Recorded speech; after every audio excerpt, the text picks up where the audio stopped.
días. Muchas gracias por venir. Veo gente tanto del ámbito científico como no científico o no necesariamente asociado al laboratorio de investigación, así que agradecemos mucho su presencia hoy día acá. Tengo el honor de presentar hoy día al doctor Ignacio Belda, quien se desarrolla como investigador y profesor en la Universidad Complutense de Madrid. Ignacio tiene una amplia trayectoria asociada al estudio de microorganismos en vino, no solamente en vino, sino que en viñedos, y un poco lo que hoy día nos va a mostrar son estudios relacionados en ese ámbito y cómo podemos aprender desde la ecología microbiana hacia la innovación en términos de vino, y no solamente eso, sino que el cuidado de una viña. El doctor Belda hizo su doctorado en la Universidad Complutense de Madrid, luego desarrolló también un tiempo en la industria, siempre asociado al tema que hoy día nos va a hablar, y posteriormente entonces obtiene esta plaza como profesor en la Universidad Complutense de Madrid. Es un colega muy joven, no voy a dar números, pero en general demasiada juventud para tanta experiencia. Así que muchas gracias, Ignacio, por venir a Chile, por estar esta semana acá, por dar todos los seminarios que has dado y por esto que nos vas a ofrecer ahora. Muchas gracias. Muchas gracias. Sí. ¿Me oís bien? ¿Me oye por el altavoz? Sí. ¿Sí? Genial. Pues gracias, Francisco, por la presentación, pero gracias sobre todo por la invitación, porque está bien, agradecer el viaje, pero surge de vosotros la invitación y está siendo realmente un placer conocer Chile, porque conocí otros países cercanos, pero Chile no. Santiago me está encantando y estoy súper gratamente sorprendido de la ciencia que se está haciendo en general aquí en Chile, en el grupo de Francisco, y estoy encantado de verdad de estar aquí. Esta es la última de las charlas, es una charla que plantea un pelín desde un punto de vista más transversal, más divulgativa, intentando que sea un poquito más accesible. Me voy a detener desde un punto de vista como pedagógico en algunas gráficas un pelín más complejas, porque desconozco digamos, la formación general que tiene la audiencia, y no sé si se espera que dure como 45 minutos o así. Sí, espero no pasarme. Sí. ¿Hasta 2 horas y media? ¿Hasta 2 horas y media? Pues yo creo que vale, no creo que aguante en pie más de hora y media, así que yo creo que en 1 hora termino. Pero está bien, porque a lo mejor me alargaba un pelín más, me contenta saber que voy con un pelín de margen. Bueno, pues vamos a por ello. Aunque he dado otras charlas estos días, he intentado separar, para aquellos que hayáis asistido a alguna más, por lo más que he podido el contenido, es bastante distinta a las otras. Entonces, de alguna manera, como ha presentado Francisco, yo soy ecólogo microbiano, he trabajado, el grueso de mi investigación está relacionada con la vitivinicultura como digamos, sistema modelo. Para mí, como microbiólogo, como ecólogo microbiano, el mundo del vino es muy interesante por el papel que juegan los microorganismos a lo largo de todo el proceso de vinificación. Evidentemente, todos los aspectos relacionados con la viticultura, el papel que juegan los microorganismos en el estado de salud de las vides, la fertilidad de los suelos, etcétera, etcétera. Y por supuesto la calidad microbiológica de las uvas, que en último término es la materia prima que lleva la bodega y la que, bueno, pues son el origen de los procesos fermentativos y de esa base biológica de los procesos fermentativos.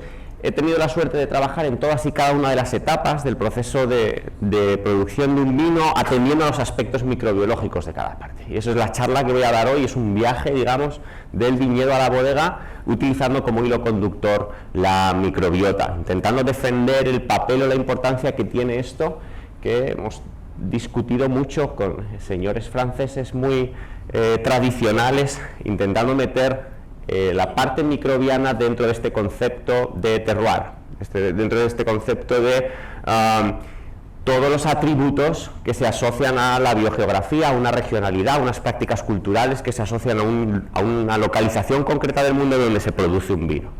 Bueno, nuestros trabajos han contribuido a definir cuál es el papel que juega la microbiota regional en esos atributos del vino.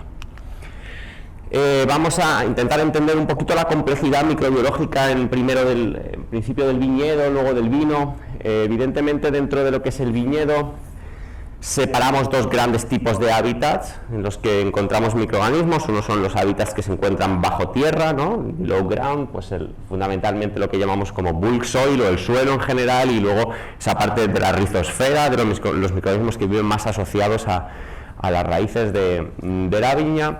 y por encima del suelo, above ground, pues tenemos distintos, digamos, todos los tejidos expuestos, la madera, las hojas, las inflorescencias y, por supuesto, las bayas de uva cuando existen. En este trabajo de esta colega española, Irache Zaronain, aunque lo hizo en el grupo en Chicago, con Jack Gilbert, describieron el grado de similaridad de las comunidades microbianas que existían en dos distintos hábitats que encontramos en el viñedo, tanto below ground como por encima de la tierra, ¿no? Entonces tenemos, bueno, como veis, digamos, en la parte izquierda de este gráfico de ordenación, vemos que, bueno, pues la microbiota que existe en el suelo, en la rizosfera y en las propias raíces, bueno, pues tiene un patrón, digamos, una estructura, una composición semejante o más parecido entre sí que los patrones de las composiciones de las comunidades microbianas de los tejidos aéreos, como, bueno, pues las hojas, las inflorescencias o las propias uvas, ¿no? Uno de los resultados que también mostraban ellos, que ha sido, digamos, objeto de mucha discusión, bueno, cuando los microorganismos, cuando no hay uvas, ¿dónde están los microorganismos, ¿no? Bueno, pues en este trabajo una de las cosas que demuestran es que el suelo es el reservorio fundamental. Es algo tampoco obvio, es decir, bueno, tampoco descubrieron nada, pero bueno, lo mostraban aquí, ¿verdad? Como veis en este gráfico que se presenta en este bar plot, más o menos la diversidad taxonómica de esas comunidades, pues se ve que de izquierda a derecha, en lo que estamos, digamos, mostrando el suelo, la rizosfera, las raíces, las flores, las uvas y las hojas, vemos que existe, digamos, un grado de diversidad taxonómica mayor de izquierda a derecha, de manera que ese suelo está actuando como reservorio, presenta, digamos, ahí están disponibles todo el pool de microorganismos que forma parte de la microbiota general del viñedo, y luego los distintos hábitats, bueno, pues van filtrando de una manera más específica los microorganismos que se pueden establecer ahí. Por tanto, bueno, esta es una de las conclusiones principales. Y la otra gran conclusión que sacan ellos es, bueno, pues si el suelo es el principal reservorio, entonces debemos entender cuáles son los determinantes físico-químicos y ambientales que definen el perfil composicional de las comunidades microbianas en los suelos. Y bueno, aquí ellos muestran de arriba abajo, de mayor a menor importancia, cuáles son los parámetros, que no difieren en absoluto de cuáles son los parámetros ambientales que determinan la composición de las comunidades microbianas en cualquier otro suelo del mundo. Es decir, es verdad que la gente que se dedica a la viticultura se cree que el viñedo es como un ecosistema mágico y que, digamos, bordea las normas de la ecología y funciona distinto a una dehesa o a un bosque. Pues la realidad es que no. Bueno, pues evidentemente aquí el pH del suelo, la ratio carbono-nitrógeno, la concentración de carbono son parámetros esenciales que determinan quién está viviendo en esos suelos de los viñedos. Bueno, pero ¿quiénes son esta gente? ¿Quiénes son los principales microorganismos o los más relevantes que viven en los viñedos? Bueno, pues debajo, en el suelo, en la rizosfera, tenemos, digamos, como siempre, los buenos y los malos, ¿no? Tenemos los malos, pues son toda esa serie de microorganismos que puede causar algún tipo de enfermedades en la viña, ¿no? Pueden ser enfermedades de la madera, son tremendamente importantes, incluso microorganismos que pueden producir podredumbres en las raíces, en otros tipos de tejidos, ¿no? Y luego tenemos los buenos, que son la mayoría, son el grueso de la diversidad, que son microorganismos que juegan papeles esenciales en la, digamos, en la provisión de servicios ecosistémicos, microorganismos que promueven el crecimiento de las plantas, bacterias que fijan nitrógeno, microorganismos como pueden ser hongos que movilizan fósforo, etc. Y en las partes aéreas, pues igual, los buenos y los malos. Tenemos microorganismos que causan podredumbres en la uva, tenemos bacterias y levaduras que pueden ser alterantes del proceso fermentativo posterior, también tenemos hongos normalmente, algún virus, alguna bacteria, como la enfermedad de Pierce, que puede causar enfermedades de la madera, y también tenemos microorganismos buenos, aquellos que, bueno, pues promueven esa homeostasis más o menos en las comunidades, como pueden ser agentes de biocontrol, y por supuesto bacterias y levaduras fermentativas que forman parte de la microbiota que se establece en la pruina, en la superficie del agua. Para que os hagáis un poco la idea de cuál es la diversidad, el número de especies de los microorganismos que nos pueden interesar desde el punto de vista de la microbiología enológica, fijaos, aquí tenéis el número de especies que se han reportado que causan enfermedades importantes para la viña. Vemos que, bueno, pues hay 3 especies de hongos relacionadas con la podredumbre por armidaria, 3 especies fundamentales de hongos que causan podredumbres de la uva, etcétera, etcétera. Es decir, ya vemos que varias decenas de especies nos importan desde el punto de vista fitosanitario, con lo cual ya estamos hablando de una diversidad relativamente elevada, ¿no? Que nos puede dificultar describir estas comunidades haciendo uso de técnicas clásicas, ¿no?, de aislamiento y de identificación taxonómica de las mismas. Pero claro, es que si nos interesan los buenos, si nos interesa entender procesos ecosistémicos sin fijarnos en los procesos fitopatológicos, esta diversidad se dispara. Fijaos, aquí tenéis el número de genes, el número de géneros, ya no de especies, de géneros, de microorganismos que pueden fijar nitrógeno, de hongos, bacterias que pueden estar participando en la solubilización de fósforo, de bacterias en general que se describen como promotoras del crecimiento de las plantas, o de hongos micorrízicos. Evidentemente estamos hablando de una diversidad taxonómica muy elevada. Fijaos, si hablamos de los microorganismos que se establecen en la uva y que participan de los procesos fermentativos, aunque evidentemente Saccharomyces cerevisiae es el rey y durante años solo se ha atendido a él, en realidad varias decenas de especies de levaduras y de bacterias pueden ser aisladas de mostos de uva y pueden jugar algún tipo de papel en la definición del perfil sensorial de los vinos. Por tanto, ante cuestiones tan complejas y, como decía, no sé muy bien cuál es la formación del público, si esto es muy obvio, voy a pasar un poquito rápido, pero ¿cómo podemos abordar una definición y un estudio de estas comunidades tan complejas? Bueno, pues por técnicas independientes de cultivo, en las que simplemente nos basamos en la diversidad de ácidos nucleicos, una secuenciación normalmente de amplicones, o bien ITS para el mundo fúngico, bien 16S para el mundo bacteriano, o si nos interesa el mundo eucariota de tipo protistas, pues podemos secuenciar también amplicón 18S. Básicamente consiste en coger las muestras, haciendo un muestreo relativamente representativo, extraer ese DNA, hacer el protocolo de laboratorio que corresponda, secuenciar estas regiones de relevancia taxonómica y hacer, bueno, pues algún tipo de anotación.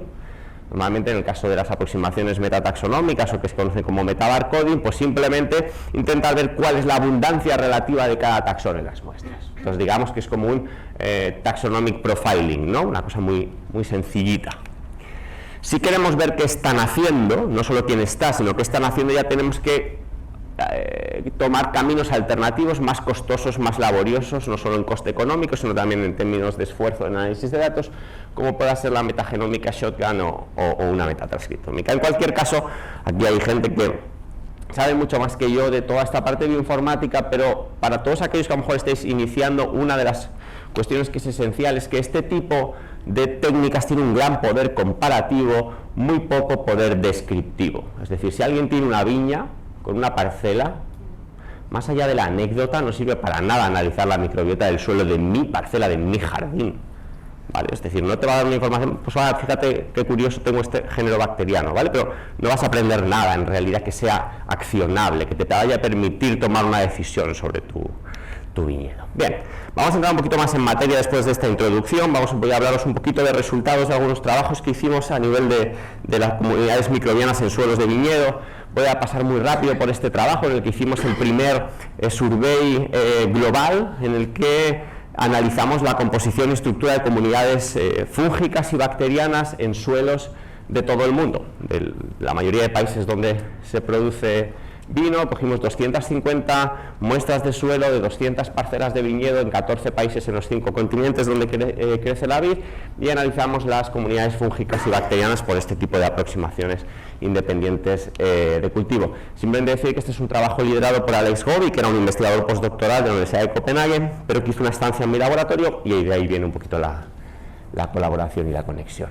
Entonces, bueno, lo primero que vimos es que a una escala global, cuando tratábamos de definir si existía una fracción conservada, esto que se llama como core microbiome, es decir, existe algún número, algunas especies de hongos y o de bacterias que se encuentren sistemáticamente en todos los suelos de viñedos del mundo.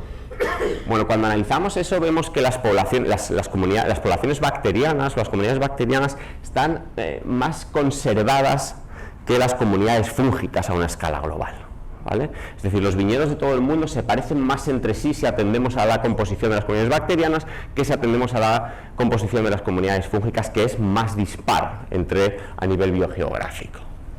Otra de las cosas que veíamos es que algunos factores climáticos clave, como son la temperatura o la pluviometría, tenían un efecto mayor a la hora de definir y alterar y modificar las comunidades fúngicas que las comunidades bacterianas.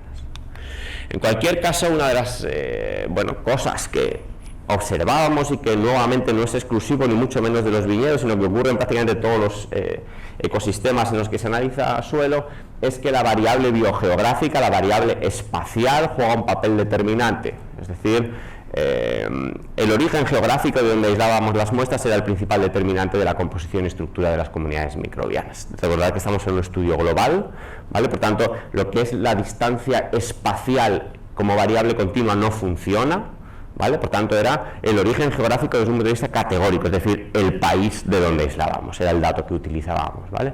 Pero no deja de ir en el sentido de este terroir microbiano, ¿no? Es decir, los viñedos de un país tienen un signature, una firma microbiológica propia. En este sentido iba a este resultado, y la realidad es que esa variable biogeográfica es tan potente que se podían ajustar modelos predictivos de manera que después de este trabajo podía llegar a nuestro laboratorio una muestra de suelo de cualquier parte del mundo. Nosotros desconocíamos de dónde venía y simplemente por su perfil composicional en especies podíamos adivinar el origen geográfico con un 90% de tasa de acierto. A partir de aquí nos preguntamos, bueno, muy bien, existe, digamos, una importancia de la variable biogeográfica muy importante. Quisimos responder a esto. Bueno, ¿el viticultor tiene algo que hacer aquí? ¿Existe alguna posibilidad de modificar, manipular, cambiando las prácticas vitícolas, la composición o la estructura de las comunidades microbianas de los suelos? Para responder a eso, hicimos un submuestreo en las dos zonas en las que, bueno, por donde a nivel institucional hice esto, teníamos más acceso, que son España y la costa oeste de Estados Unidos, la zona de California y hasta Oregón, son las zonas principales, de hecho, en cuanto a producción vitivinícola en Estados Unidos, ¿no? Aquí veis la distribución de viñedos que muestreamos en Estados Unidos y la distribución de viñedos que muestreamos en España. Y muestreamos viñedos manejados bajo 3 regímenes de intensidad de viticultura, lo que conocemos como viticultura convencional, aquella que permite el uso de fertilizantes y fitosanitarios de síntesis química, una viticultura ecológica o orgánica, que se conoce en Estados Unidos, no sé aquí cómo lo llamáis, si orgánico o ecológico, orgánico, y una viticultura que conocemos como biodinámica, que no sé si todos conocéis lo que es, pero dejando al margen todos los aspectos esotéricos que rodean a la biodinamia, podemos hablar de una viticultura ecológica llevada al extremo, como tomada muy en serio, ¿vale? Por tanto, era casi como una gradación, ¿no?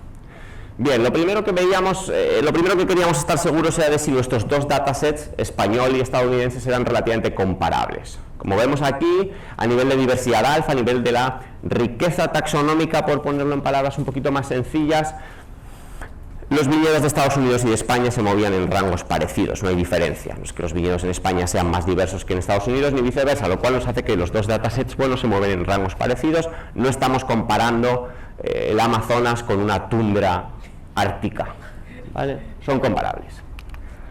Y lo que veíamos es que, bueno, pues igual que funcionaba a escala global, evidentemente mucho más limpio. Si nos quedamos solo con 2 países, además con 175 muestras en cada país, pues vemos que nuevamente respecto a la estructura de estas comunidades somos perfectamente de separar la composición de las comunidades que aislábamos en España y que aislábamos en Estados Unidos. Por tanto, es verdad que a partir de entonces, para determinados análisis, teníamos que tratar ambos datasets por separado, ¿vale?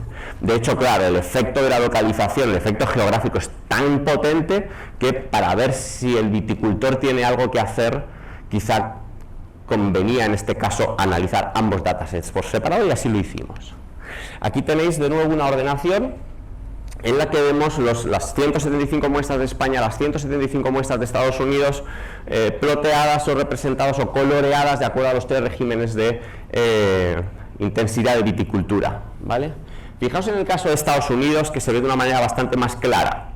Lo que se ve es que, bueno, no es tan claro como la variable geográfica, pero vemos un efecto marcado en el que las muestras que provienen de viñedos convencionales tienden a agruparse en esta parte superior de la ordenación, los biodinámicos en la parte inferior izquierda, con los viñedos orgánicos en un punto intermedio. Recordad que, de hecho, esa era un poquito la gradación que planteábamos. En el caso español, los viñedos biodinámicos sí se separan perfectamente, pero los ecológicos y los convencionales no se separaban muy bien. Si luego hay gente muy de viticultura y tenemos tiempo, podemos discutir por qué, cuál es mi hipótesis, y etcétera, ¿vale? Pero bueno, existía un poquito esta señal, era sutil y por lo tanto queríamos utilizar alguna técnica un pelín más sofisticada para entender esto qué significa, porque bueno, vale, son diferentes, pero ¿y qué? ¿Son mejores? ¿Son peores? ¿Diferentes en qué sentido, no? Para ello, perdonad si me pongo un pelín técnico, espero que esta parte, por ejemplo, como os estaba hablando antes con Luis, pueda ser interesante. Tuvimos que desarrollar o afinar una metodología que ya existía y es la siguiente. Voy a esperar explicarme bien. Fijaos, en este gráfico lo que muestro es como un esquema, un poco bobo, de la información que obtenemos de un amplicon sequencing típico. Vemos la muestra 1, la muestra 2, la muestra 3, la muestra 4, la muestra n. Cada una de estas burbujas representa una especie y el tamaño de la burbuja es su abundancia relativa. La especie amarilla es más abundante que la marrón, ¿vale? Así sucesivamente. Y vemos, fijaos, que siempre que está la roja, está con la amarilla. ¿Veis? La roja nunca aparece sin la amarilla. Pero cuando aparece la morada, ya no está la roja. ¿Vale? Como os podéis imaginar, esto es una reducción de la complejidad real bastante importante, porque no hay 4 especies. Bueno, si aprendemos y tratamos de modelizar estos patrones de asociación, que se llaman patrones de coocurrencia, patrones de ocurrencia conjunta, podemos calcular este tipo de redes de asociación en la que representamos aquellas, conectamos por esto que se llaman aristas, estos son nodos y estos son aristas, vamos a conectar con aristas aquellos nodos que recordamos que son especies, que tienden a asociarse, que tienden a aparecer de forma conjunta más de lo esperable por azar. Es decir, a estos dos especies los encuentro más juntos de lo que cabría esperar por azar, ¿vale? Y al contrario, puedo hacer redes de coexclusión, es decir, estas dos especies suelo no encontrarlas juntas más de lo esperable por azar, ¿vale? Esto no es nada nuevo, esto se lleva utilizando decenas de años, es una metodología que de hecho viene de las ciencias sociales, ¿sí? Nosotros lo que hicimos fue deshacer esto. Fijaos, de alguna manera esto nos permite aprender patrones de asociación. ¿Por qué dos especies van a tender a aparecer juntas?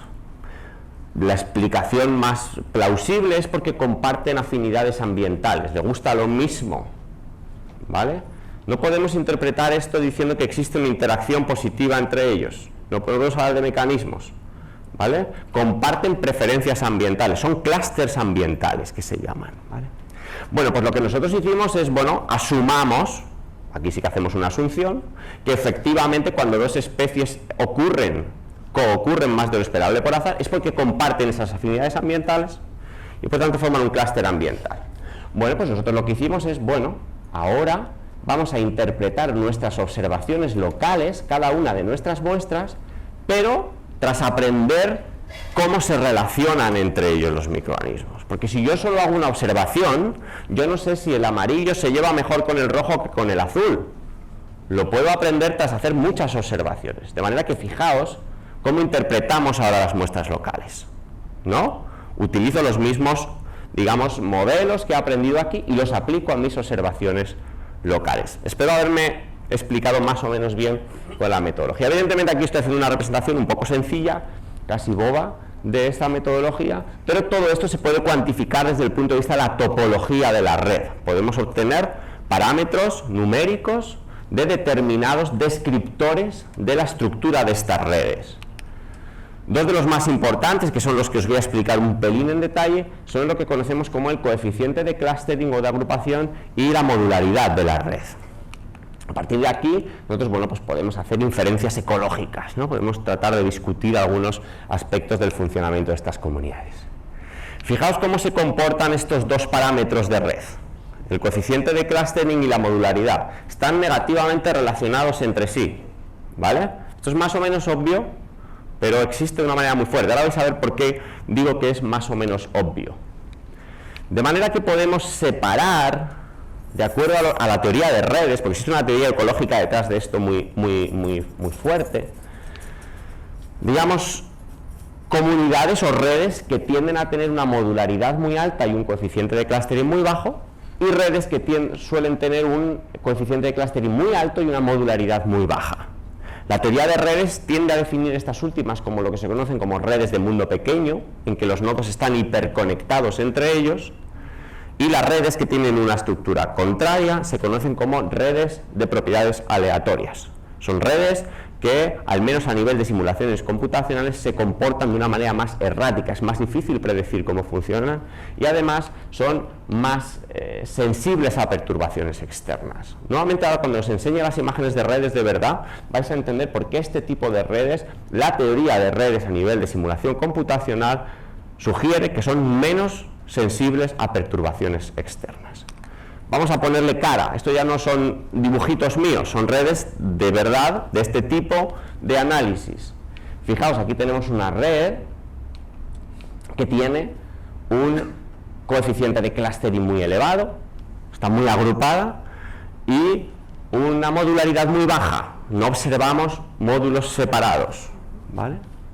Tenemos circunstancias intermedias y tenemos el caso contrario. Aquí tenemos una red con un clustering muy laxo, los nodos están muy poco agrupados entre sí y encima, bueno, al menos podemos definir dos grandes grupos. Dos grupos de nodos que se asocian más entre sí que con el resto de vecinos, ¿vale? Bien, estaréis conmigo en que una red que tiene esta pinta, que está muy hiperconectada, es menos sensible a perturbaciones. ¿En qué términos?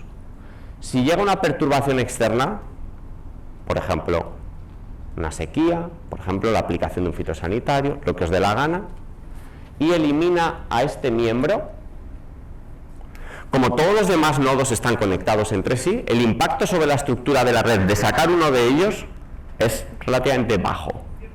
Si en este tipo de redes, imaginaos, fijaos, este nodo de aquí conecta toda esta parte con esta parte. Si yo lo elimino, la estructura de la red va a sufrir cambios mucho mayores, ¿vale? Esto es un poquito la base de toda esta teoría. Por tanto, bueno, quedémonos en que estas redes que se conocen como de mundo pequeño, alto coeficiente de clustering, baja modularidad, podrían tener una menor sensibilidad a perturbaciones. ¿Qué es lo interesante aquí? Que vimos que el principal predictor de la estructura de las redes de las comunidades fúngicas de los suelos era el farming practices, era la forma en que se estaba manejando esos viñedos por encima de factores climáticos como la humedad o la temperatura, ¿vale? Es decir, trabajando en estos datasets nacionales, España, Estados Unidos por separado, veíamos que el tipo de manejo en los viñedos era el principal predictor de la estructura en términos de la estructura de las redes. Pero bueno, ¿qué significaba esto? Fijaos, aquí muestro, fijaos solo en los dos de la izquierda, perdona, tenía que haber quitado esto, pero bueno, es lo mismo, ¿eh? Fijaos en la modularidad y en el coeficiente de clustering. Siguen patrones muy similares en España y Estados Unidos. Estamos tratando por separado, pero siguen patrones similares en los que las muestras, los suelos que proceden de viñedos biodinámicos, recordad esta viticultura ecológica, orgánica, llevada al extremo, tienen de forma sistemática una menor modularidad y un mayor coeficiente de clustering. Os vuelvo a repetir esto que significaba. Fijaos, esto tenemos como la típica red prototípica convencional, ecológica y biodinámica. De manera que esos suelos de viñedos biodinámicos, ecológicos, orgánicos llevados al extremo, probablemente no sea porque vendimien en luna menguante, sino por otras muchas cosas, pues determinan este tipo de redes muy cooperativas, en las que los microorganismos tienen un patrón de asociación muy elevado. Bien, vamos a transicionar, vámonos del suelo del viñedo, vamos a subir unos centímetros, vámonos a la uva. Evidentemente ese suelo actúa como reservorio, los microorganismos cuando la uva se desarrolla por mecanismos de dispersión que ni siquiera están muy claros, pero vamos a asumir que es el viento, que son los insectos, que son los propios trabajadores cuando caminan y mueven la tierra, bueno, pues se elevan, suben y colonizan la superficie de la uva. Este es un trabajo de un grupo australiano que fue muy pionero. En el 2018 empezaban a analizar esto y bueno, determinaban también la importancia de los ecosistemas circundantes como source, como fuente de provisión del pool de microorganismos que en último término podía estar aquí, ¿vale? Y bueno, ellos definían más o menos cuál era el paso progresivo, cuántos microorganismos pasaban de los ecosistemas circundantes al viñedo, del suelo del viñedo a la uva, de la uva al mosto y del mosto a la fermentación, ¿vale? Definiendo que efectivamente existe esa composición. Cada uno de los hábitats ejerce su filtro y va reduciendo la diversidad, pero existe esa conexión. Aquí tenemos un paper del grupo de Kate Howell, en el que, bueno, nuevamente es un trabajo mucho más concreto, centrado en Australia, nada que ver con nuestro survey global, pero nuevamente ven que a esa escala existe este patrón biogeográfico y que la localización geográfica de los viñedos es determinante de la composición de las comunidades microbianas. Lo curioso es que cuando luego analizan el perfil de metabolitos de los vinos tras dejarlos hacer una fermentación espontánea, ven que el principal predictor del perfil metabólico de los vinos son las comunidades fúngicas que existen en el suelo y en el mosto, ¿vale? Es el principal predictor. Evidentemente son las levaduras las que fermentan, por tanto las comunidades fúngicas del mosto son el principal predictor, junto con las comunidades fúngicas del suelo, de los metabolitos a tiempo final en la fermentación. En nuestro laboratorio, bueno, decidimos hacer esta transición. Vamos a ver entonces, bien, hemos concluido que las farming practices determinan la composición y estructura de las comunidades de los suelos. Bueno, pero ¿tienen algo que decir sobre las comunidades fúngicas de los mostos? Para ello, bueno, reducimos la escala de estudio, nos centramos en España y cogimos muestras de viñedos orgánicos versus convencionales, los más cercanos que podíamos a nivel espacial, en 5 regiones: Ribera del Guadiana, Valdepeñas, La Mancha, Madrid y La Rioja. En La Rioja hicimos un muestreo más exhaustivo en 3 parcelas, una de esas parcelas muestreada por triplicado. Trajimos estos 18 muestras al laboratorio, prensamos uva, separamos en 4 botellas, hicimos fermentaciones por cuadruplicado. Analizamos la composición de las comunidades fúngicas en el mosto y efectivamente, bueno, pues como vemos, la variable geográfica es esencial nuevamente. Lo que veíamos es que a nivel de riqueza, de diversidad alfa, una vez más, los viñedos orgánicos daban como resultado un incremento en la diversidad taxonómica de las comunidades fúngicas en los mostos de uva, independientemente de la geografía, ¿vale? Por tanto, una vez más, el tipo de laboreo del viñedo tenía un impacto, por supuesto, en el suelo, pero también en el tipo de comunidades que se establecen en el mosto de las uvas.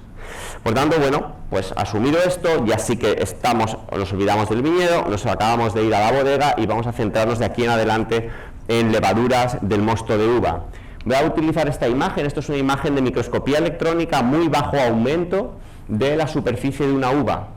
Cada uno de estos puntos electrón densos es un acúmulo, una microcolonia de microorganismos, de bacterias, hongos filamentosos y levaduras que se establecen en la superficie de esa uva. Bien, pudimos describir que en un muestreo en el que analizamos mostos de todo el mundo, pudimos describir hasta 242 géneros fúngicos diferentes en muestras de uva. 80 de ellos han podido ser aislados y por tanto sabemos algo de qué es lo que hacen, cómo consumen los azúcares, cuánto alcohol producen, etcétera, etcétera. Y 15 de ellos son los típicos, Saccharomyces y sus primos hermanos, que ahora vamos a mencionar, y que se encuentran de manera sistemática en los mostos de todo el mundo, ¿vale? Por tanto, bueno, una de las cosas que concluimos es que la composición y la estructura de las comunidades microbianas en los mostos de uva, bueno, pues surge o está determinada por efectos bióticos, abióticos, como pueden ser factores ambientales, y factores antropogénicos, como los enólogos y viticultores intervienen en el proceso. Como ya todos sabemos, Saccharomyces es el rey, es el que fermenta, el grueso, el que lleva a término los procesos fermentativos, y así debe ser, así lo esperamos todos, pero no lo hace solo, lo hace en conjunto con un grupo de microorganismos con los que interacciona durante el proceso. Y simplemente, bueno, como también aquellos que tengáis más relación con el mundo del vino, sabréis, Saccharomyces y las levaduras más fermentativas no son dominantes en los mostos de uva. De hecho, en muchas uvas no está ni siquiera presente. Forma parte de la microbiota, vamos a decir, residente en las bodegas. Pero como tiene esa actividad fermentativa tan potente, una vez arranca el proceso fermentativo, Saccharomyces y este grupito que está aquí pintado en azul, que son como sus partners preferentes, ¿verdad? Las levaduras con las que suele aparecer en los mostos de uva, bueno, pues tienden a dominar el proceso, siendo la parte más importante de esa microbiota fermentativa de los mostos de uva. Por poner algún nombre, ¿quién es esta gente? ¿Quién está con Saccharomyces? Pues bueno, tenemos levaduras muy osmófilas de los géneros Cándida, Pichia, Hanseníaspora, y algunas levaduras que son también parcialmente fermentativas, es decir, que pueden aguantar bastante en el proceso, casi hasta la mitad de la fermentación alcohólica o un poquito más, acompañando a Cerevisiae en procesos de fermentación espontánea, como puedan ser Torulaspora, la Chancea o Mesnicovia. Bien, en nuestro laboratorio la parte más aplicada al mundo del vino, que es de la que voy a hablar hoy, y lo poquito que pudimos hacer también para justificar ese posible papel de los microorganismos en definir el terroir microbiano de un vino, parte de la base de que a partir de un mismo mosto de uva, utilizar distintas cepas, incluso de la misma especie de Saccharomyces cerevisiae, nos puede llevar a vinos de perfil sensorial diferente. ¿Esto cómo es? Esto es porque las distintas cepas tienen distintos mecanismos o distintas tasas de conversión de azúcares en etanol y distintos metabolismos secundarios por los que ese carbono migra a otros aromas fermentativos, alcoholes superiores, ésteres, etcétera, etcétera. Pero no solo existen aromas fermentativos, existen también aromas varietales que vienen de la liberación de precursores aromáticos que se liberan mediante la actividad de enzimas hidrolíticas. En este caso, estas enzimas hidrolíticas son las que son responsables de romper precursores aromáticos y liberar esta fracción que se conoce como aromas varietales. Todo esto es lo que define cómo una levadura contribuye al perfil sensorial de un vino. Bien, si bien Saccharomyces cerevisiae se ha especializado mucho en consumir azúcares muy rápido y en liberar etanol y otros aromas fermentativos, es un poco torpe consumiendo otro tipo de fuentes alternativas de carbono, de nitrógeno. Digamos que ha perdido la capacidad de consumir fuentes alternativas. Esas fuentes alternativas son precisamente este tipo de precursores.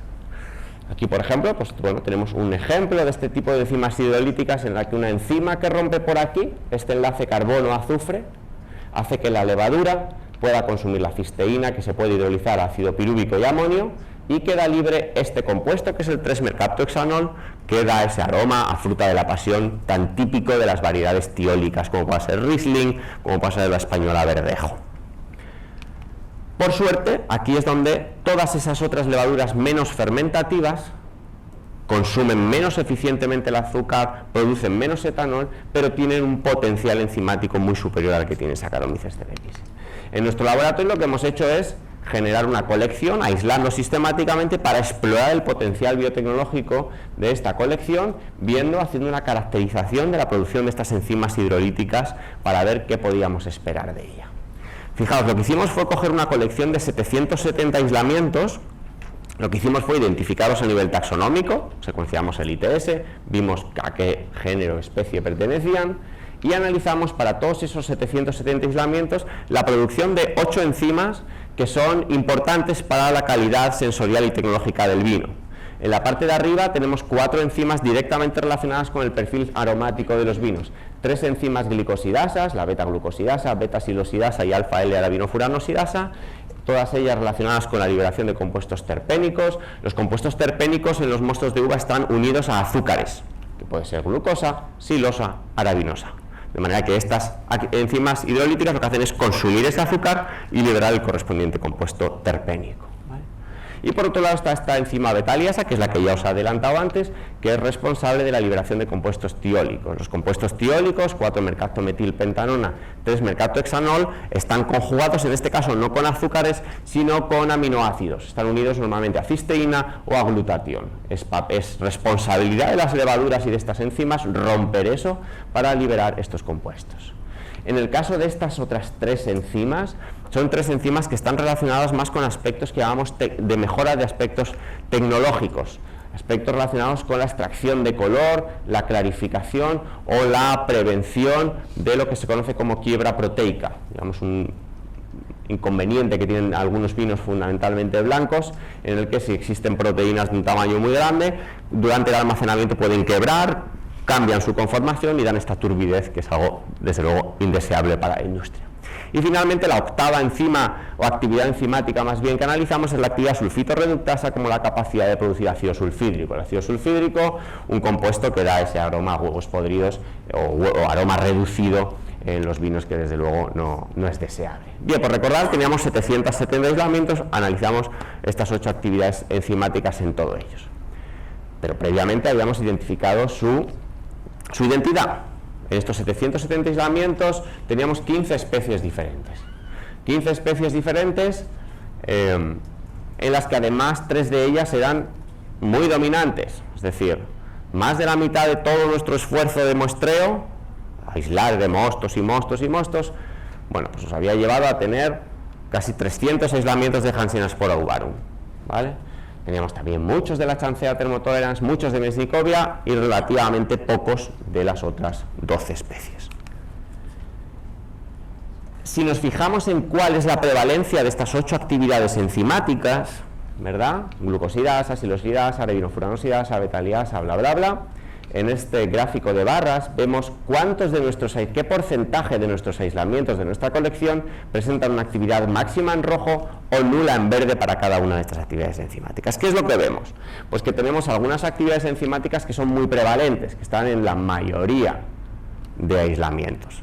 Claro, estas actividades enzimáticas no van a centrar nuestro esfuerzo de descubrimiento de cepas interesantes, porque si la mayoría de cepas lo tienen, pues entonces ya está, no tengo que buscar más allá.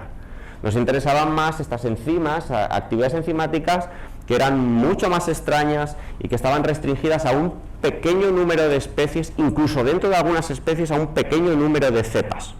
¿Vale? Veíamos, por ejemplo, que la actividad alfa-arabinofuranosidasa es exclusiva de muy poquitas especies y cepas. Igual ocurre con la actividad betaliasa o con la actividad celulasa.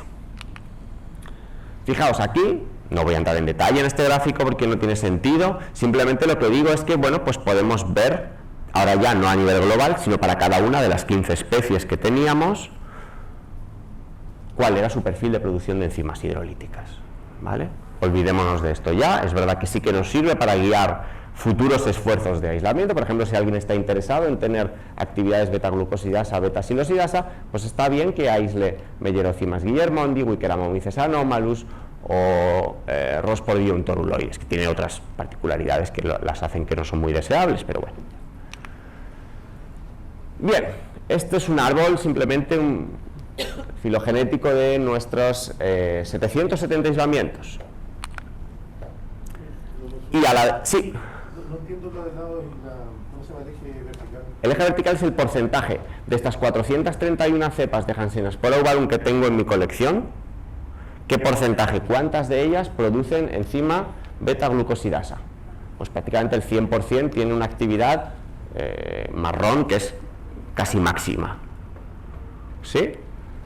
Y en este caso, por ejemplo, pues en el caso de la actividad B, que es beta-silosidasa, aproximadamente un 50% de las cepas no tiene actividad, un 25% tiene una actividad ligera y un 25% adicional tiene una actividad más potente. ¿Eso es la cepa de Hansenaspora uvarum? Tenía 431 cepas, 431 aislamientos.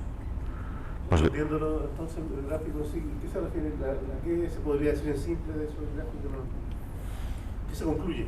¿Qué se concluye? Pues se concluye, por ejemplo, en este caso, que todas las cepas de Hansenaspora uvarum tienen actividad beta-glucosidasa. La cepa, en ese caso, una cepa de un microorganismo. Sí, un aislamiento. O sea, es decir, un microorganismo que yo he aislado y tengo en un tubito, y que a priori es diferente del tubito de al lado, aunque pertenezca a la misma especie. Al mosto. ¿Cómo? ¿Se le aplica eso al mosto? Puedes hacerlo. Se prueba, se saca el perfil de actividades enzimáticas. Bueno, en realidad no. Se hace como en ensayos más de laboratorio. Es decir, sencillo, más o menos sencillo. Imagínate, ¿cómo veo yo la actividad beta-glucosidasa? La actividad beta-glucosidasa rompe enlaces glucosídicos, ¿no? Carbono-carbono. Entonces, imagínate, por decir algo, cojo un disacárido, un azúcar que tiene 2 monosacáridos, y veo si es capaz de romperlo en 2. Si es capaz, no es así exactamente, pues es que tienes actividad hidrolítica. Como la actividad betaliasa, ¿cómo lo vemos? Tenemos el cisteína reteniendo este tiol volátil. Se lo añado a la levadura. Si al añadir la levadura a ese tubito de ensayo de laboratorio, después de 24 horas, veo que la cisteína ya no está unida al tiol, sino que tengo el tiol volátil y la cisteína libre, alguien lo ha roto. tienen esa actividad enzimática. ¿Sí? ¿El color entonces qué significa? El color, perdona, es que aquí no tengo la leyenda, está aquí. Nivel de actividad. El nivel de actividad. Perdona que se me ha olvidado la leyenda, pero bueno, porque estaba conectada, ¿vale? ¿Sí? Rojo es actividad máxima, verde es actividad nula. ¿Sí? ¿Estamos? Sí. Perfecto. Bien, pues aquí tenemos la relación filogenética de nuestra colección de 770 aislamientos. Y aquí representamos a la derecha su perfil de producción de enzimas. ¿Qué vemos? Bueno, pues vemos que tenemos un grupito, aquí, un clúster filogenético de cepas que son muy verdes, tienen muy poca, una batería de enzimas hidrolíticas muy pobres, ¿verdad? Y aquí tengo un clúster muy grande de cepas que le ocurre todo lo contrario, son positivas para la mayoría de enzimas hidrolíticas.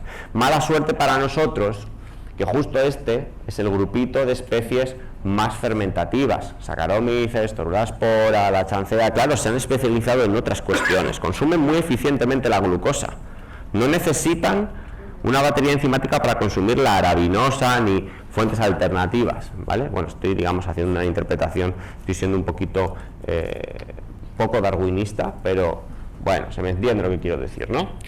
Por tanto, y la mala suerte es que este grupo de aquí abajo son basidiomicetos.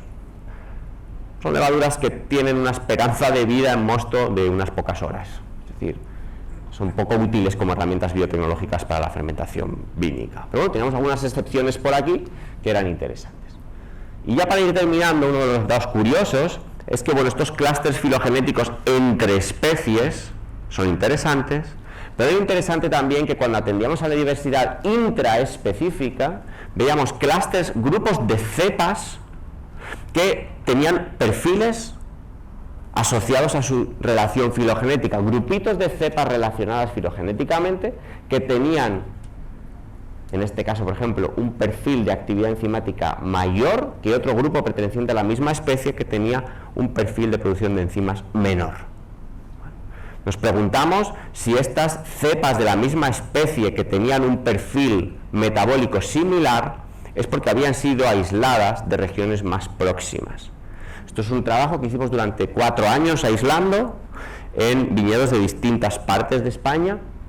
Y fijaos, vamos a empezar por casos un poquito más sencillos. Aquí tenemos las 5 cepas que habíamos aislado de Wickeramomices anomalus, de una bodega que llamamos O, una bodega que llamamos PDC, una bodega que llamamos G. Y la posición en este mapita tridimensional, perdonad por utilizar esto, es una horterada que se hacía antes, ahora ya no se hace. Si no lo explicas con 2 componentes, pues entonces será que no hay un patrón muy claro, pero antes se hacía así.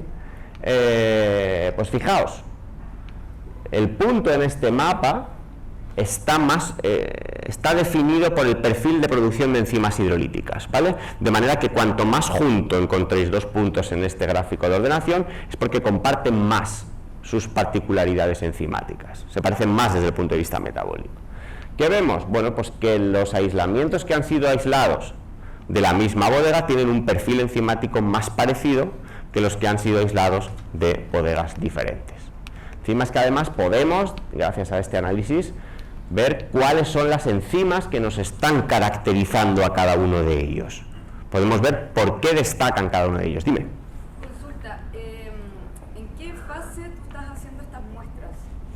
O sea, al momento de tomar las muestras, digamos, para hacer toda esta investigación, ¿en qué fase, ya sea en mosto, antes del mosto, en qué... ¿Dices en qué fase he aislado los microorganismos o estoy analizando estas enzimas, estas actividades enzimáticas? ¿Cuál es la pregunta?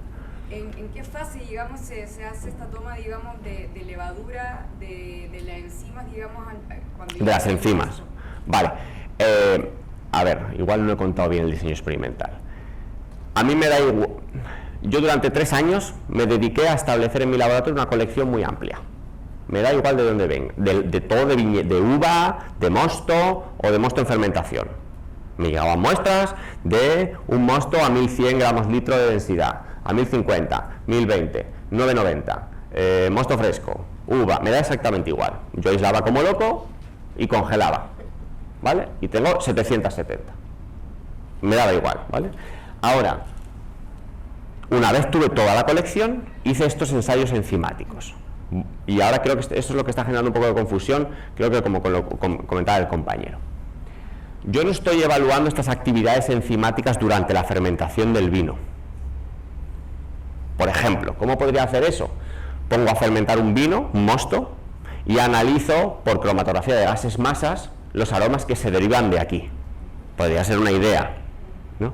No hacemos eso, es muy costoso y además depende de cuántos precursores existan en ese mosto. Es que no, para nada es eso. Yo en condiciones de laboratorio muy controladas lo que cojo es cada uno de esos 770 aislamientos y preparo 8 ensayos absolutamente alejados del vino en un medio absolutamente sintético en el que pongo el sustrato de esta enzima y veo si observo el producto de la actividad enzimática. ¿Sí? Hola. Hola. Yo voy a complementar un poco la pregunta que hizo mi compañera, porque sabemos que dependiendo de la época del año, Sí. de las condiciones climáticas, de la altitud, en fin, hay distinta concentración de microorganismos tanto en el suelo como aéreo, ¿cierto? Sí. En el viñedo. Entonces, cercana a la cosecha vamos a encontrar ciertos microorganismos y dependiendo también de las condiciones climáticas vamos a encontrar otros. Entonces, para aislar a toda esta cantidad de microorganismos que aislaron, ¿en qué época? Esto es todo en madurez tecnológica. Eran bodegas que nos decían, voy a vendimiar, fenomenal, te mando 2 kilos de uva al laboratorio. Ya. Pero vuelvo una... Bueno, entonces fue en la cosecha. Sí, Era la sí, cosecha. pero una cosa, para este trabajo me daba exactamente igual, Pero ¿cómo igual? Porque- Perdón, igual te varía mucho. pero que me daba igual, yo quería tener levadura. Para el primer trabajo que os he... Perdona, que no sé si me estoy explicando bien. Para el primer trabajo que he expuesto, me interesaba mucho saber cuándo, porque por ejemplo quería saber cuál es el efecto de la temperatura. Yo soy curiosa porque yo soy enóloga, pero también trabajo mucho con microbiología enológica. Me Sí. interesa mucho el tema, después puedo hablar. Genial. Porque estoy trabajando en agricultura regenerativa y me interesó muchísimo esta charla. Lo otro también, ¿qué diferencia? Porque también sabemos que dependiendo de los kilómetros que hay entre bodega y bodega van a haber levaduras comerciales que están más aceptadas. Yo también hice ese trabajo acá en Chile y sé, por ejemplo, no solamente porque lo vi yo en mi trabajo, sino porque ya hay muchos papers al respecto, que hay una levadura que es la 1118 que está casi en todas las bodegas comerciales. Entonces, ¿cómo ustedes hicieron la separación de eso? ¿O también las incluyeron dentro de estos aislados? ¿O solamente se dedicaron a levaduras autóctonas, por decirlo Sí. de alguna forma? Por suerte, si ves, la mayoría de especies que menciono en este trabajo estoy analizando fundamentalmente especies no saccharomyces. Sí. Por tanto, si está la F1118 me da exactamente igual, porque yo estoy aislando en un medio que es selectivo para no saccharomyces, no crece saccharomyces. ¿Vale? A lo mejor eso me podría estar, si yo quisiera seleccionar saccharomyces autóctonos de esa bodega, a lo mejor me estaría complicando la vida la presencia de esa F1118 tan prevalente, pero es que me lo estaba quitando. ¿Vale? Genial. Termino en 30 segundos.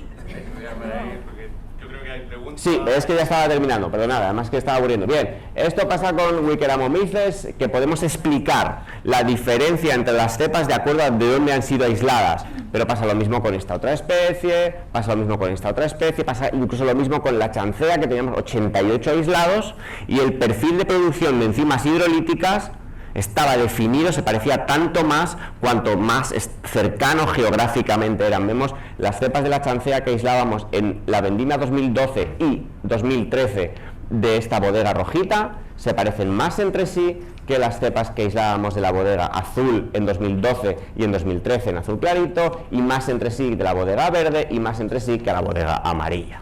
De manera que simplemente, y lo que quería ya concluir, y de verdad que ya me callo, es que parece que no solo las diferencias interespecíficas, no solo esa composición de las comunidades microbianas que yo os mostraba hace una hora cuando empecé a hablar, que de acuerdo a la variable geográfica la composición de las comunidades es distinta, sino que aunque taxonómicamente sean iguales, existen diferencias metabólicas en las cepas asociadas a cada región, a cada localidad, que pueden estar justificando esa base microbiana de la contribución de los microorganismos al perfil sensorial de los vinos y en último término a ese término de terroir microbiano. Ya me callo. Muchas gracias.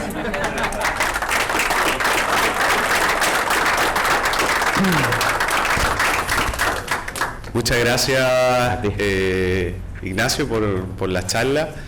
Imagino que hay varias preguntas que quizás tienen respecto de lo que mencionó. Así que, Alejandra, ¿quieres partir tú? Que tenías una pregunta. ¿Podría mostrar el mapa del mundo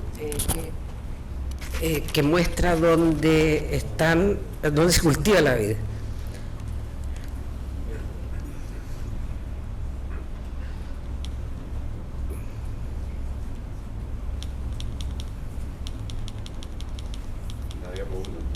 Sí. La 4. Casi, ya estamos. Es que desde que la mostró quería preguntarle algo, pero no quise interrumpir. Pero ya se te ha olvidado este rato, de hecho, ¿no? Sí. Perdona. Ya. Es increíble que hay una franja, claro, donde hay una cierta temperatura, seguramente, una cierta humedad, claro, el cultivo donde de la vid. se pueden cultivar, que abarca Chile, Argentina, bueno, claro, Sudáfrica. Australia está un poco salido sí, y arriba de Estados Unidos y Europa. ¿Por qué no hay vides en Asia? Sí hay, no las muestreamos en este estudio, pero sí que hay. De hecho, en otra charla que di no sé cuándo, antes de ayer, aquí en esa misma sala, sobre temas de relación de vino y salud, mostraba que hace 5 años China no aparecía en el mapa, no había viñedos, y ahora es el tercer viñedo del mundo en extensión. Sí que hay, pero que no lo muestreamos siempre, por eso no es tan verde. Esto es donde nosotros, los 14 países donde nosotros muestreamos, no donde hay vid. ¿Vale? Sí, porque parecía como ilógico. Sí. Y la otra cosa que, bueno, el suelo no son solo las bacterias, sino que hay micro y macronutrientes, ¿cierto? Ah, claro, por supuesto. Y es posible que, aunque las comunidades se parecen, digamos, en las latitudes, pero si el suelo tiene distintos macro y micronutrientes, eso puede tener una fuerte implicancia o injerencia en cómo es la calidad del vino al final, claro, también, ¿o no? Por supuesto que aquí estamos como excavando muy profundo. Yo no quiero quitarle el trabajo a los edafólogos, a la gente que hace trabajos de suelo, que durante muchos años han monopolizado, digamos, los esfuerzos que hacían los viticultores a la hora de caracterizar los suelos de sus viñedos. Yo me compraba una viña, plantaba, y antes de plantar las vides decidía qué variedad plantar, qué tipo de aquí los portainjertos no usáis, ¿no? Sí. Ah, sí, también. Perdón, no soy nada vitícola ni enólogo, pero qué tipo de portainjertos en función del tipo de suelo. Hacía una calicata, veía todo, porcentaje de arenas, porcentaje de arcillas, no sé qué, fenomenal. Es determinante, me atrevería a decir que bastante más determinante que la parte microbiana, por supuesto. ¿Qué es lo que pasa? Que también es importante, hay que tenerla en cuenta. Los viticultores se han empezado a interesar cuando, por ejemplo, las enfermedades de la madera, al menos en Europa, no sé cómo andáis aquí, están empezando a ser un problema muy serio, extremadamente serio. Por lo tanto, entender en qué casos un hongo fitopatogénico, un hongo que causa una enfermedad de la madera, emerge y en otras no, es esencial. Ver qué tipo de comunidades son más propensas a recibir y ser infectado por un patógeno es interesante. Hay mucho interés a día de hoy en las empresas que venden, por ejemplo, productos fitosanitarios, BASF, Bayer Crops, toda esta gente, pues está interesada en ver cuáles son los determinantes biológicos de la salud del suelo. Si yo soy un viticultor y solo tengo dinero para analizar la química de mi suelo o la microbiología de mi suelo, analizo la química. Estoy de acuerdo contigo. Pero es que yo soy microbiólogo. Pero te voy a decir una cosa, es verdad que este estudio tiene una limitación muy grande y es que analizamos la microbiología dejando de lado la química, una cuestión de pasta, pero a día de hoy, por suerte, hay que lo hemos hablado también en alguna ocasión, hay una iniciativa súper ambiciosa, liderada por un español y un australiano, que está replicando nuestro survey global de una manera mejor hecho. Además están muestreando suelo, rizosfera, madera, hojas y uvas, y están analizando toda la fisicoquímica del suelo, todas las actividades enzimáticas derivadas de los microorganismos del suelo, para poder conectar bien cuál es la interacción entre la parte química y la parte microbiológica. Porque yo te iba a decir que en Chile tú tomas el suelo, el mejor suelo que está al sur de Santiago para las vides, y tiene un color, no sé, como café ya. Y tú en Francia metes la mano a la tierra donde están las vides y es negro. Bueno, hay de todo, por ejemplo en España, por ejemplo en la zona sur en España, en Cádiz, tenemos suelos que son blancos. Luego, Claro, luego tenemos suelos graníticos en la zona céntrica de Gredos, que es una zona que está muy de moda ahora. Luego tenemos suelos más arcillosos no sé dónde. O sea que sí, claro, es determinante, es lo que sí, desde luego que sí.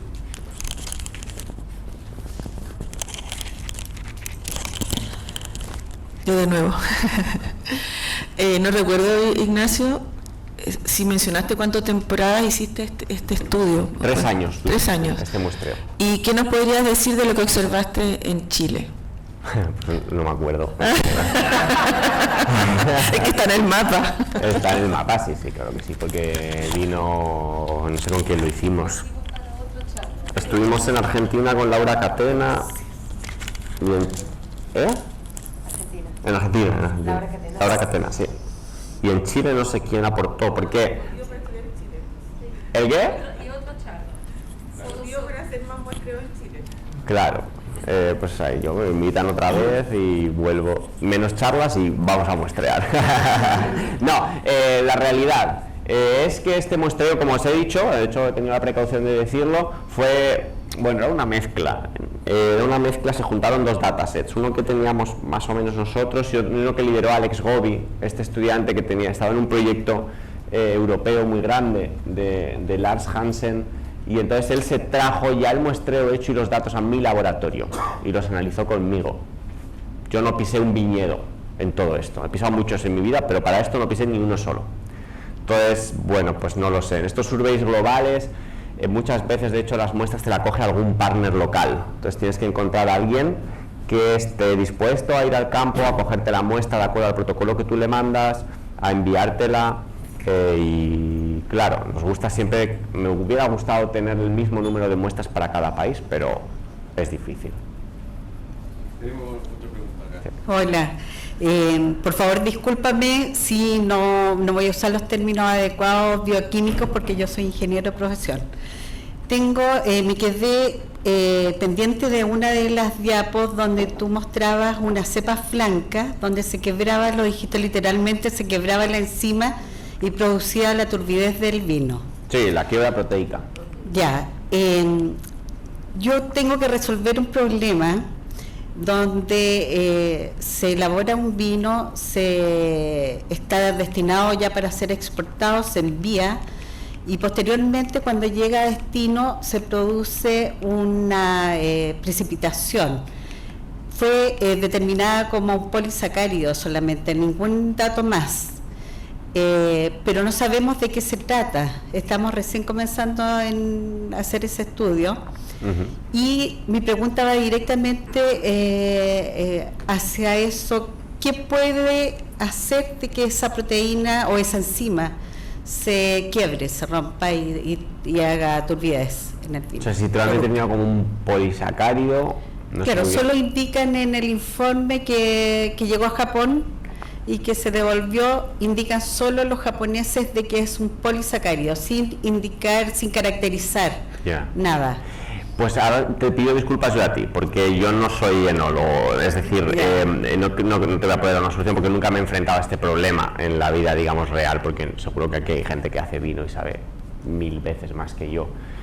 Claro, si es un polisacárido, o sea, porque si no estoy equivocado, en la industria auxiliar de la industria enológica se venden cócteles enzimáticos de enzimas poligalacturosas, pectinolíticas, proteasas, ¿vale?, que precisamente ayudan a prevenir eso, porque lo que hacen es disminuir la cantidad de proteínas de tamaño grande, de estructura íntegra, que son las que dan lugar a estas quiebras proteicas, de manera que tú hidrolizas la proteína, tienes oligopéptidos más pequeños, y eso no da lugar a esos fenómenos de quiebra proteica, es como que lo previenes, porque eliminas el origen del problema. Pero claro, si tu problema, si esa turbidez en tu caso está generada por un polisacárido, que no sé qué puede ser... Bueno, que no saben, están en investigación en realidad en este rato si es realmente el polisacárido que produce eso o no, porque también les llama la atención de que a la misma partida les sucede a algunos vinos y a otros no. Casi te diría que es como tartrato, pero... Tampoco es tartrato. ¿Eh? Tampoco es tartrato. Ya, pues no. Yo que sé, que los es japoneses se espabilen y te digan que es... Sí, 1.000.000 de gracias. Nada, a ti perdona, que no te puedo ayudar. Voy, Eduardo.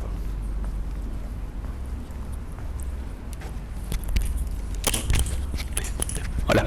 Bueno, muchas gracias por la charla, estaba muy interesante. Yo te quería preguntar por la última parte, por el segundo estudio, digamos, la parte cuando estabas mostrando la filogenia, viendo cómo se agrupaban un poco las especies según el nivel de actividad. Te voy a preguntar, porque después hacen la asociación viendo el origen, ¿cierto? Y viendo que efectivamente cepas de una misma especie se agrupan mejor dependiendo del origen que tiene. Pero, ¿vieron de casualidad cómo se agrupan de repente cepas de distintas especies desde el punto de vista fenotípico? Porque podría ser también que, no sé, cepas de una especie se parecen más fenotípicamente a cepas de otra especie que de su misma especie dependiendo del lugar del que vienen. Y ya te entiendo. No sé si hicieron ese análisis interespecie y no solo intraespecie. Claro, lo que tendría que hacer es este árbol, este dendrograma, en vez de hacerlo por distancias filogenéticas, hacerlo por distancias funcionales. Claro, esa parte funcional la he acoplado, la he pegado. Claro, son dos figuras distintas, digamos, una la filogenia y la otra qué pasó realmente desde el punto de vista. Clusterizar esto por el perfil de similaridad enzimática. Claro, porque sería súper interesante. Y ver si, a ver, ya te adelanto que seguramente se me organizase el grueso de los clústeres serían de acuerdo a la taxonomía. Sí, probablemente, pero quizá hay algunas desviaciones que podría decir, mira, efectivamente el venir de tal ubicación geográfica aumenta la posibilidad de encontrar tal actividad enzimática entre distintas especies incluso, y algo ahí que esté afectando. Vamos a suponer que hay más ácido, más pectina, no sé dónde, entonces como más tendiente a encontrar levaduras que tengan actividad para hidrolizarla. Claro, como que se esté dando algo, no evolución convergente, pero sí algo como de selección convergente, digamos, en el ambiente. No lo hemos mirado. Yo te diría que el principal determinante es la especie, sin ninguna duda, pero no sé cuál. En realidad hay otra manera mejor de hacerlo. Hacemos una matriz de distancias y hacemos un permanova y vemos cuál es el impacto de la entidad taxonómica o del origen geográfico. Vale, es interesante, gracias. Eso. Vamos, la última pregunta ya. ¿Sí? ¿No? No sé. Ya, vamos a ir con 2 preguntas. Hola Ignacio, compatriota. Bueno, yo me llamo Noelia para que sepas con quién estás hablando. Yo soy enóloga y trabajo en una viña biodinámica. Okay. Y me encantó escuchar que bueno, el primer estudio que mostraste eso, que las prácticas agrícolas tienen realmente una repercusión en los clústeres. Como biodinámica, al ver, claro, que hay un clúster, una asociación más en la agricultura biodinámica, ¿tú podrías decir que hay una mayor resiliencia? ¿Podríamos pensar? No. A ver, al cambio climático, lo que decías tú, una sequía, o sea, el ejemplo que pusiste fue muy bueno, el de la sequía, ¿no? Por ejemplo, o sea, sería más resistente ese clúster a...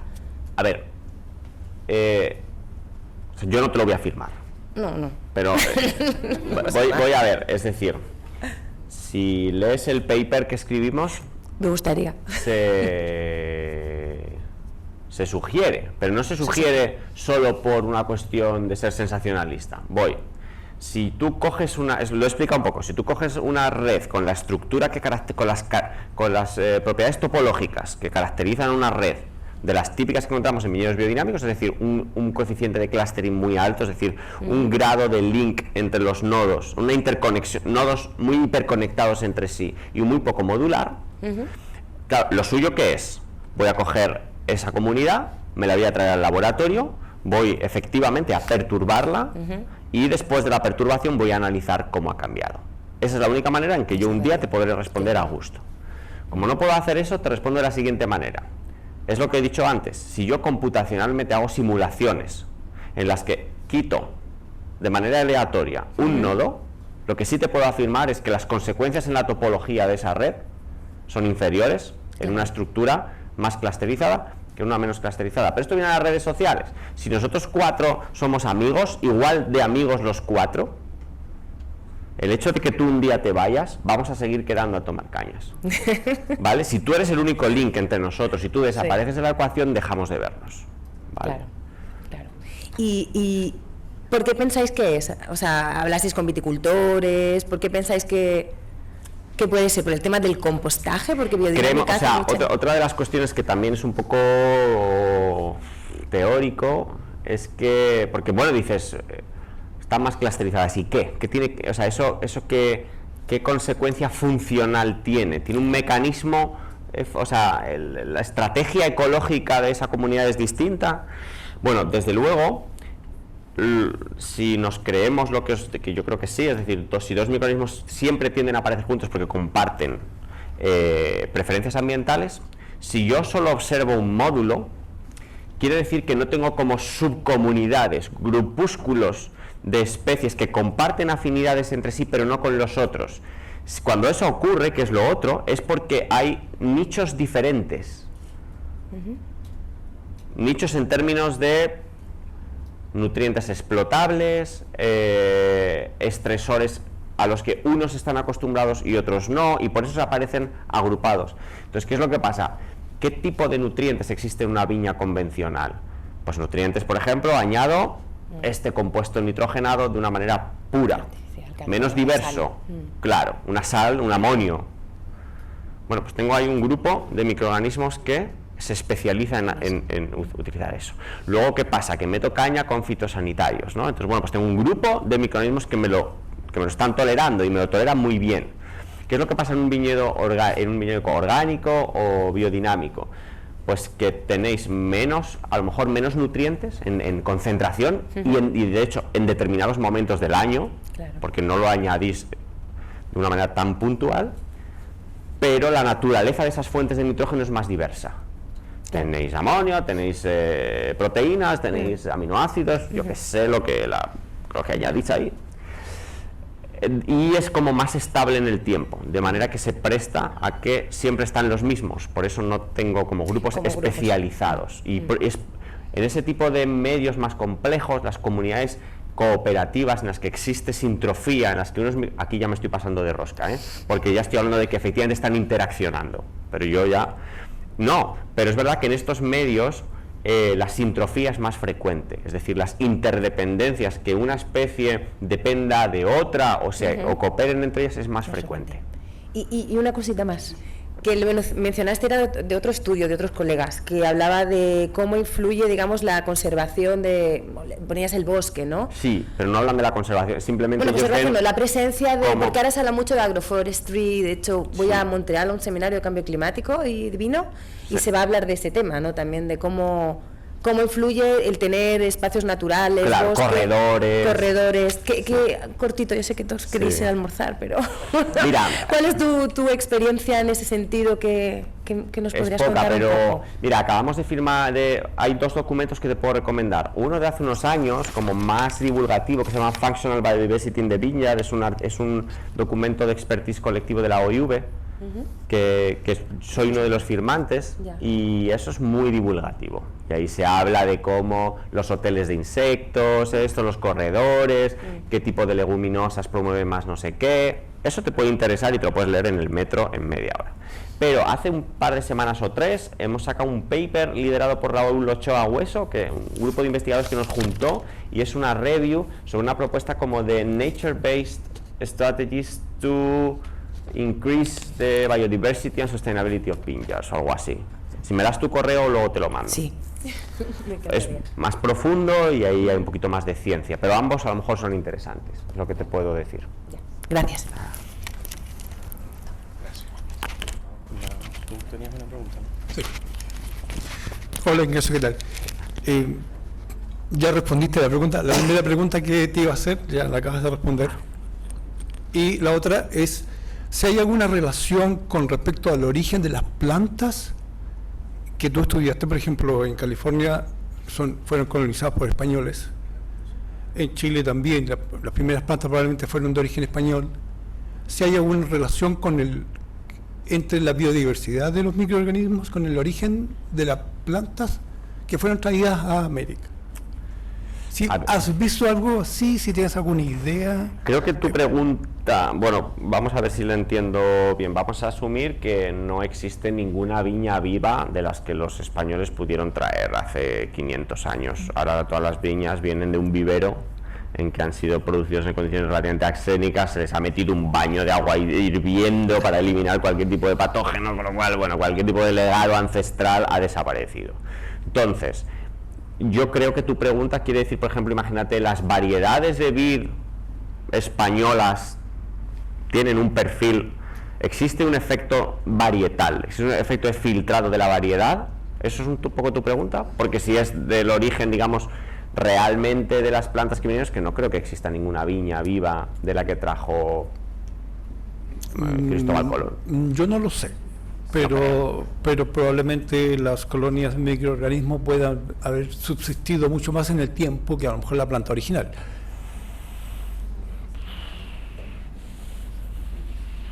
No sé si lo que tú tienes da como para... No. O sea, mis datos, luego, o sea, es súper interesante, trascendental la pregunta, pero creo que no. Creo que es explorable lo que te estoy diciendo. Imagínate, la distancia filogenética, dos variedades de vid más relacionadas filogenéticamente tienen una microbiota más parecida que dos variedades de vid más alejadas filogenéticamente. Esa pregunta sí podemos responderla, no con este trabajo, con otros relativamente fáciles de abordar, pero ese aspecto un poquito más histórico es difícil. Es difícil. Sí. Sí, que sería como decir que las levaduras que vinieron, es que ni siquiera, porque a lo mejor cuando trajeron las vides no estaban con uvas, ¿sabes? No, esas levaduras yo creo que son nativas. No, son de Europa. Las levaduras que crecen en las vides de aquí, Sí. pero debe ser porque han venido en forma de inóculos. ¿Estamos hablando de Cerevisiae? Sí.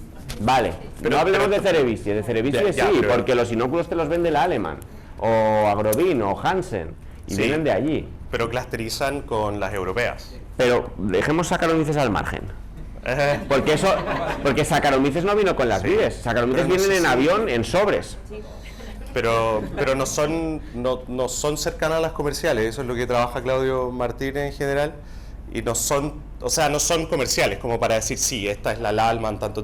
Ok. Pues sí. Clusterizan muy bien con...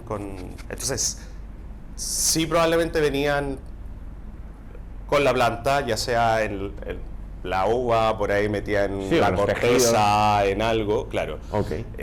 Lo que no hemos mirado es las no convencionales, una Hansen espora u otra, una genética de poblaciones, creo que no se ha hecho como para saber, pero yo creo que lo más probable es que también, venía en ¿no? una y venía la amiga y probablemente todo te va a dar que son de origen europeo. Sí. Está guapísimo. Sí, sí, sí. La planta, en el vino, en la vasija. Claro, quizás también venían en las maderas que... Bueno, las venía vino. barricas, imagínate, claro. En Chile había vid, lo que pasa es que nos fueron viníferas. Claro, eran rotundifolia, ¿no? Hay uvas que se hacían vino, pero no los cabernet, lo que se conoce ahora. Sí. Eso es evidentemente central. Sí. Y viñas, no sé si dan de esa época, pero muchas de ellas siguen intervenidas, pero en el norte del país todavía quedan algunos lugares, y yo creo que hacia el sur, pero es que no son rentables. Entonces, Pero que es se dejan ahí porque no es rentable para el Bueno, pero la planta uva puede era estar. Ahí, o la criolla que tienen los argentinos, la misma acá, pero esas se han perdido porque las dejan secar. ¿Y hay vides industriales cerca? O sea, pero industriales son esas cosas. Sí, pero han traído. Pero las hay, están cerca de esas manchas de la rotundifolia o de la variedad que fuera. Hay algunas, pero en el norte, por ejemplo, ahí ahora se están plantando y ahí ya empieza a haber la contaminación. Pues tenéis que ir corriendo Pero hay vides- al norte. Puede ser, eso es algo que ha trabajado Angélica. De hecho, hay una variedad.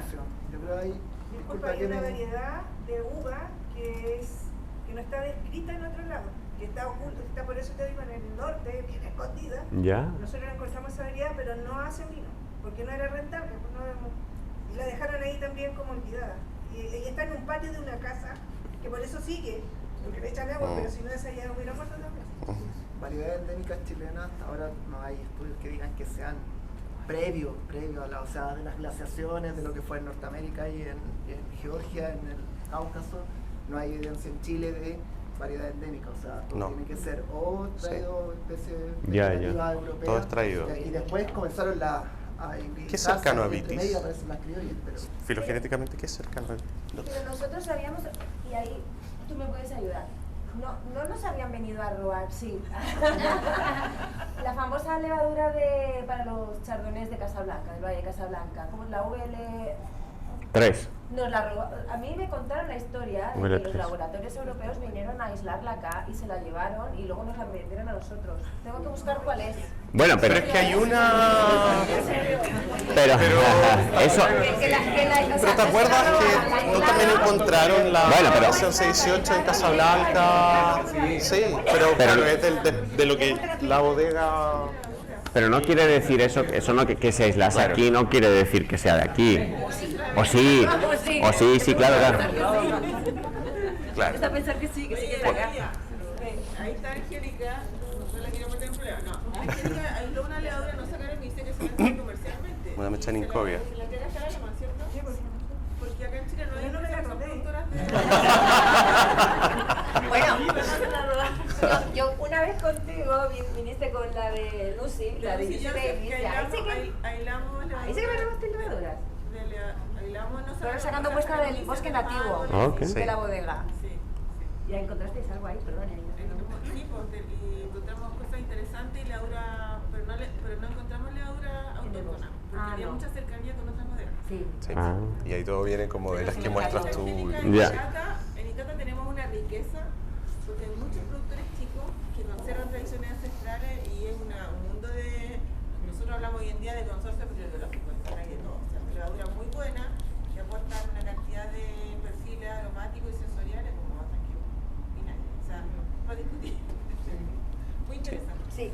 Bien, vamos, Claudio, la última y ya cerramos. Sobre el caso de Casablanca, quizás es el mismo, pero el caso de Casablanca es que hay una levadura que fue aislada ahí en Casablanca y después cuando se hicieron los análisis moleculares resultó ser que esa es una derivada de la SM118, es al revés el cuento. Y claro, no es exactamente la misma, pero es una derivada que evolucionó probablemente, porque además hay que considerar que Casablanca no es una región vitivinícola antigua. No. Es absolutamente nueva, entonces todo ahí no es para nada nativo. Gracias. Gracias, Claudio. Con esto ya cerramos el seminario. Le damos un aplauso a Ignacio. Gracias. Ignacio por todos los seminarios. Muchas gracias, ya ves. Muchas gracias a ustedes por haber venido.